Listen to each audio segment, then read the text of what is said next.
Hi friends, and welcome back to my YouTube channel. That sounds so cool to say, guys, because I feel like I've secretly always wanted to be a YouTuber. Especially like you remember back in 2014, 2015 when it was like makeup gurus were taking over YouTube and it was so cool. Like I secretly dreamed of that. And what's even more cool about this is you guys are actually asking me to make these videos, which is even more insane to me, but I'm so thankful and so grateful. So today's video, I actually put a poll up today to ask. I was like, hey, I'm fixing to film really quickly. I'm gonna give you a chance to like pick your poison. Like, what do you want me to film about? And I was shocked because I was like, okay, one was like leading the whole time, which was this video. And then I was like, okay, I'm gonna check one more time right before I sit down to film. It was dead smack 50-50. And I was like, oh my goodness. But to be fair, I opened up the insights and you can see like exactly how many there were. It was still 50% on each side, but there was a few more votes on this video. So I was like, okay, I'll do that one first then. Still gonna do the other one, so stay tuned for that, which is the other one was just basically everything you need to get started doing what I do, like my favorite tools, what I use day to day, what you need to get started, just a base video like that. But this one, you guys ask me this question all the time, so I think anybody can benefit from it, and it's how to build your Instagram community. I don't like to say how to get more followers or how to become famous on Instagram because that's not the point. You want to build a community. You want people to feel welcomed. At least that's how I see my business. I don't want it to be about the follower count. And I know you guys are probably like, but Audrey, you have this many followers. Like, really, do you care? Yes, I care because I still spent 3 to 4 years before going viral trying to build it and being frustrated and feeling like I wasn't worthy or anything because I didn't have that number. I went from 3,000 followers to 100,000 followers in a week in 2019, guys. One post went viral and I was off. So I want to share that with you because it's literally, it does not matter how many followers you have. If you're not marketing or caring about the followers you have now and you're just follower hungry, which I still struggle with that. I want to make that clear. I still look at my following count and think, why am I not gaining any? Like, are people bored of me? Have I lost my sparkle? Like, that sounds weird, but I'm telling you, it never goes away. Even when you grow to the point you want to go, it's always going to be the next best thing. You're always going to fight that enemy in your voice saying, okay, but have you made it to here yet? Don't listen to it. So first, before we get started, I want to remind you guys, I do have a mini course on a cohesive Instagram feed, which kind of goes hand in hand with gaining your audience. I think when your Instagram page is your first impression when people come to look at your page, your business, whether you guys are, whoever's watching, whether you haven't started your business yet, you're an entrepreneur, you don't even have to be a creative in the creative business to be watching this and learn from it.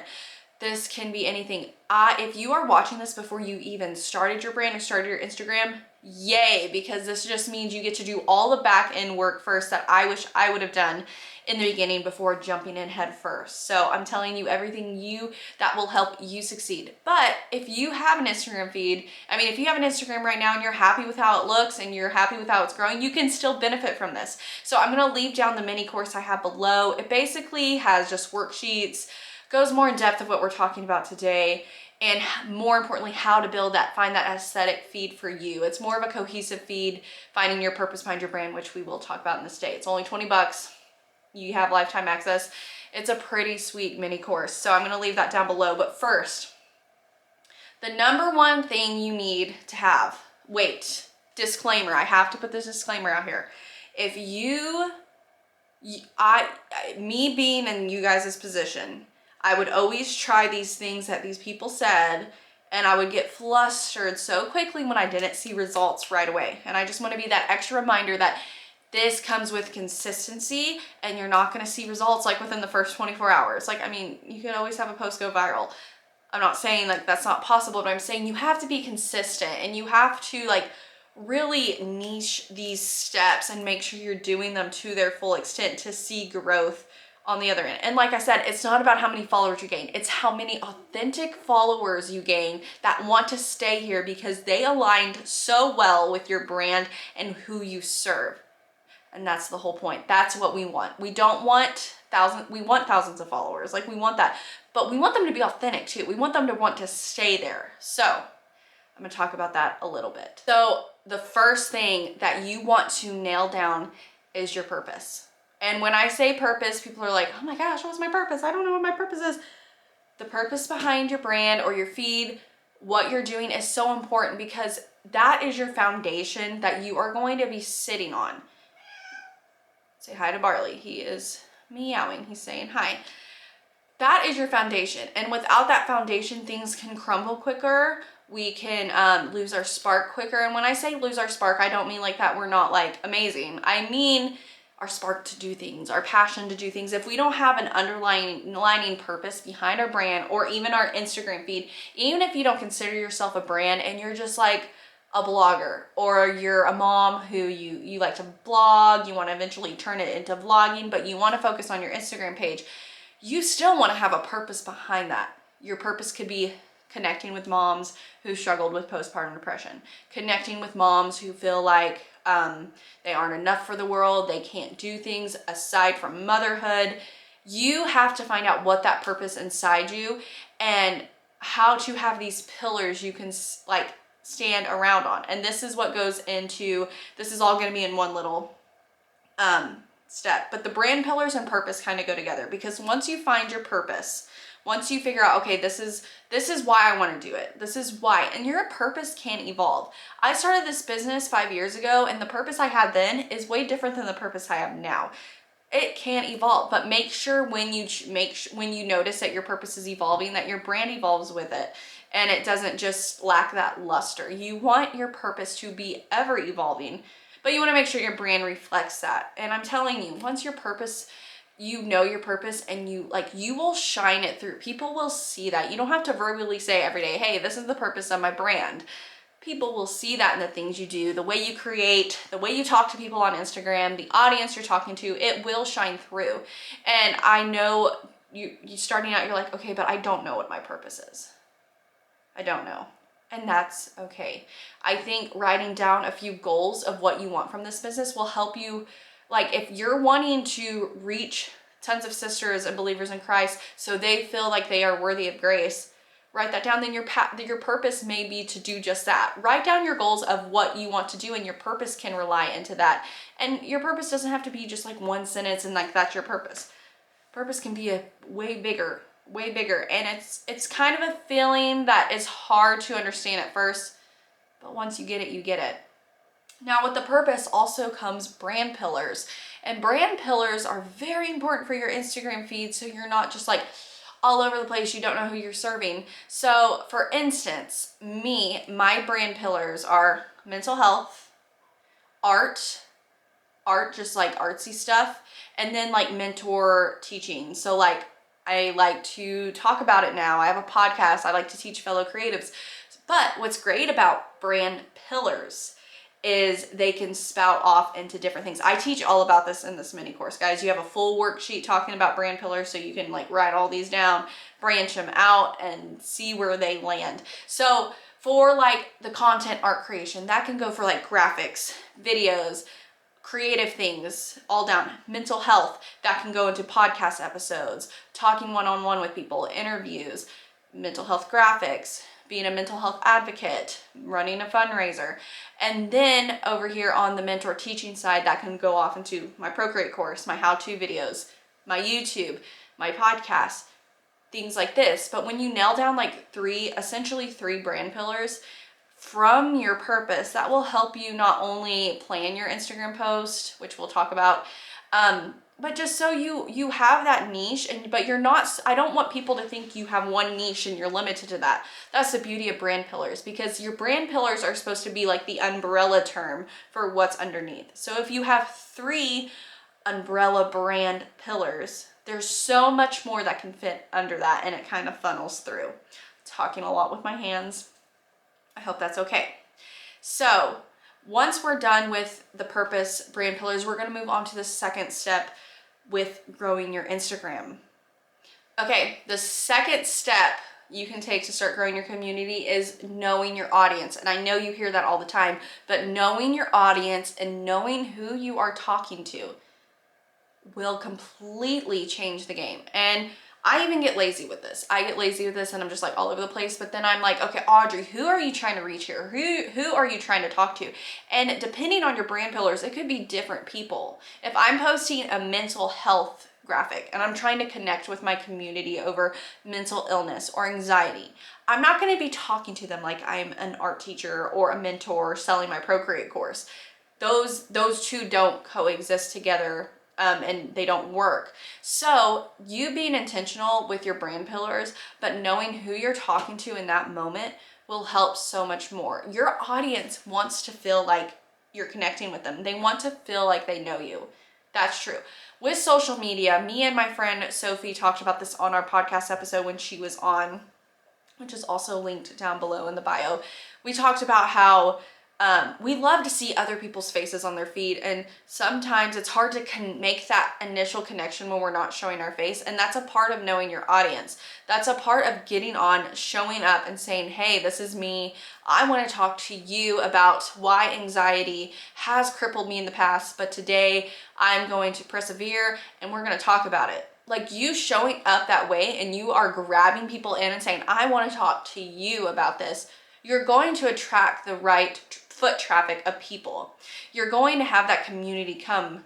And what's so important about community is community will eventually turn into paying clientele when they feel connected with you. If you are just out there follower hungry and you don't know who you're talking to, you're just wanting that follow, you're just wanting to sell, you're just wanting them to buy your product or your service, it's going to be a lot harder because people don't get that initial connection and feeling safe with you, or just feeling like you get them.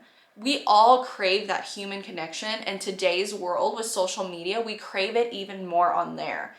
And even if we're subconsciously we're not aware that we're doing that, we do that. So I want to just encourage you, like, you need to know who you're talking to. So I'm going to try off like the bat, trying to give like a,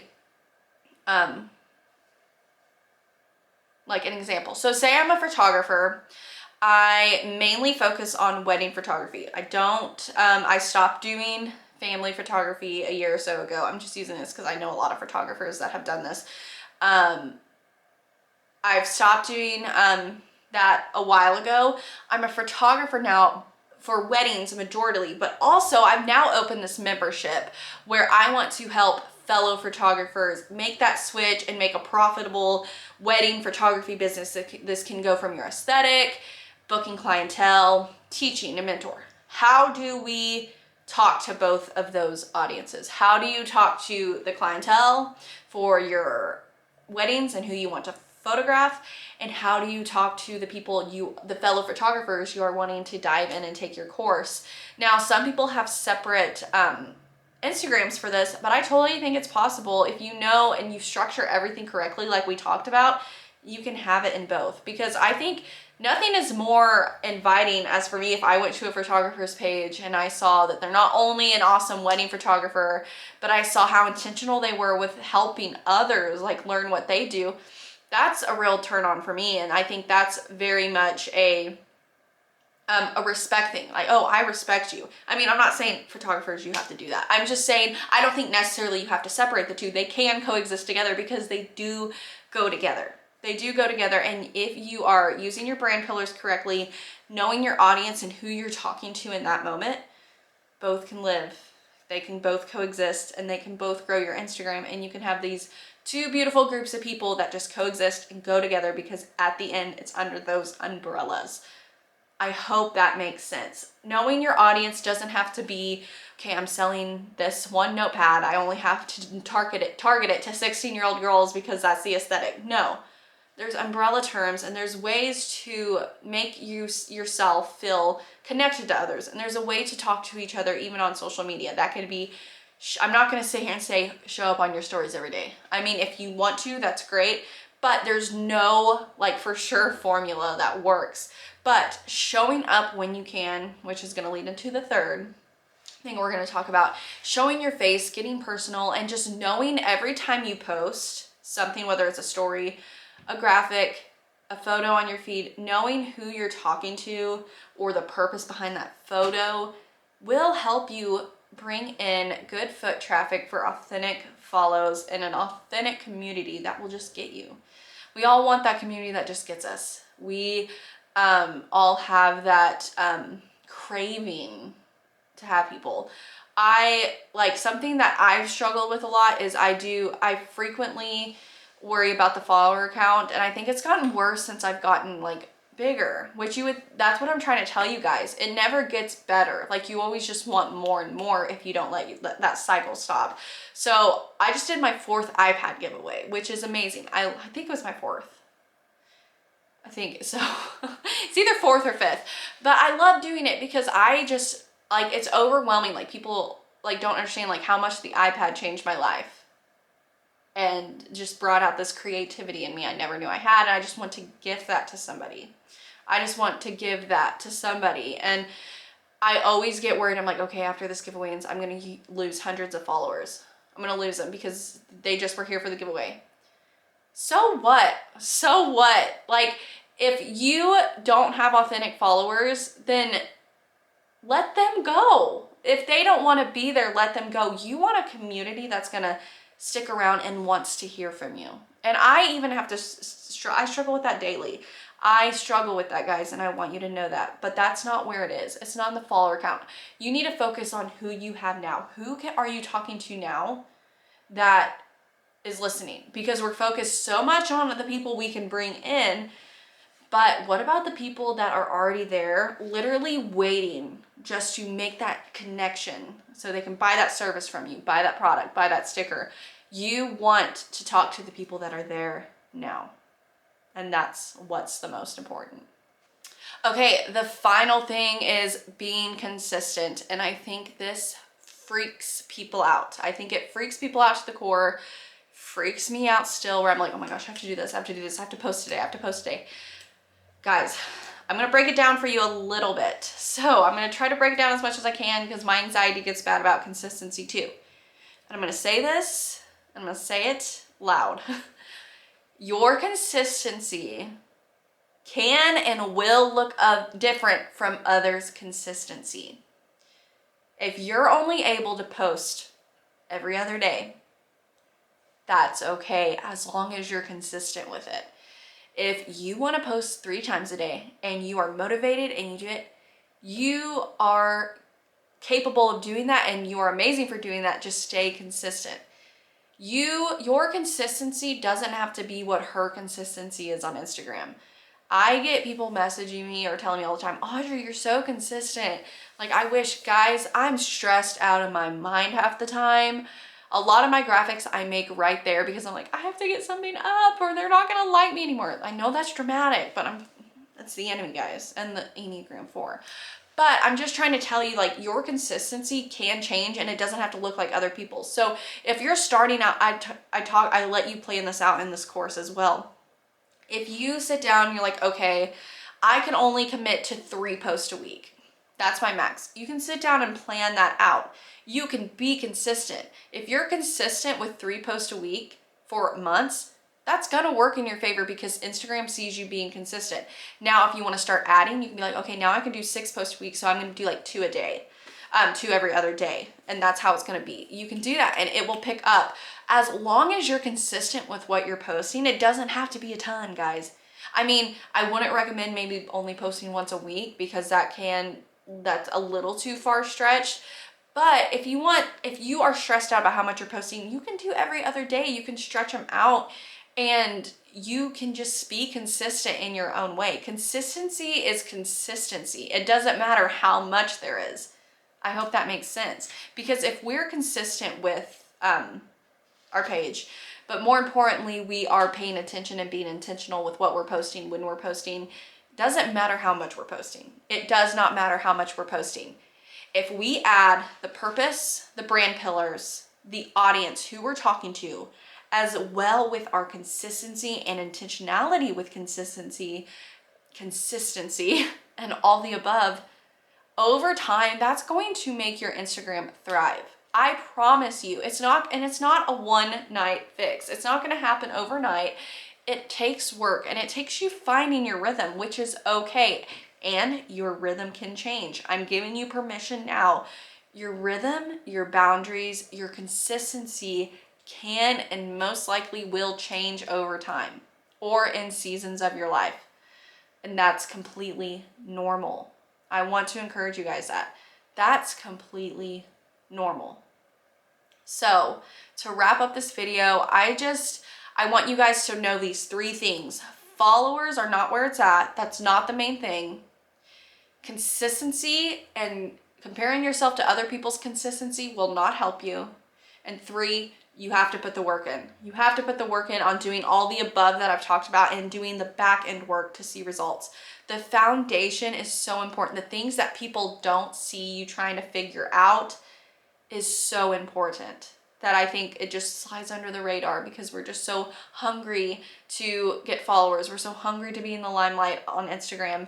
And I'm telling you, the more we put in our foundation, the more we put in everything I talked about will lead to a authentic community on Instagram.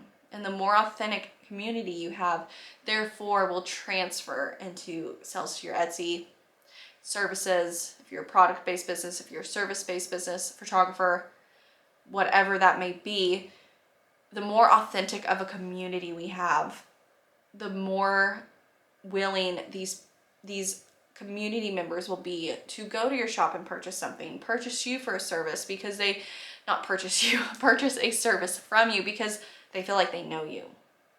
And I think, put everything aside, people really don't think a lot about, oh my gosh, why am I getting emotional? How important the community is. And how much these people in your community can just change your life. And I think there's so much more deep-rooted things in that than just making sales. Even when I had 2,000 followers, I still had my great group of friends that I met through Instagram. Some of my best friends that I have in my life are from social media that I met even before my account blew up. I think it's so sad, but today's world, when we are so follower hungry, we think that's where it's at. And I promise you guys, it's not. The community that comes behind Instagram is so much more important than just marketing your business. And I'm not saying that to say, oh, it's just a business, keep it separate. In some areas, in some seasons, some posts, yes, it's all about business. But I'm telling you, we are missing out so much on the community aspect of social media if we're just blindsided and we're just tunnel vision for the prize, for the limelight. We are missing out on so much more with our audience and who are willing to be there and cheer us on. And that's something that I'm so grateful for. Okay guys, so I hope this video was informative. I hope I don't look back at this editing it and like, oh my gosh, Audrey, you're rambling so much. I hope this was good. I hope this was helpful. Just a reminder, you have to put the work in, guys, and continue to do this. And I promise you, you will see change in your Instagram. I'm not gonna promise you to gain thousands of followers, but you're gonna gain a good community from this. You are. If you put in the work, there's no way that it's not gonna happen. So I wanna encourage you on that. I'm gonna leave down below the Cohesive Instagram mini course. It's 20 bucks. If you have any questions, please feel free to email me at brushandbarley.com. Message me on Instagram. Let me know in a comment below if you have any questions about it, and we'll get to it when I can. But anyways, I love you guys. Thanks for stopping by. Don't forget to like, comment, subscribe, and if there's any videos you want to see, make sure you leave them down below. This and Instagram is where I pull a lot of my ideas for what you want to see, so please be vocal about it. Bother me about it. If there's a video you really want to see, comment it on every video until it's done. I'm not kidding. I love you guys, and thank you so much for being here.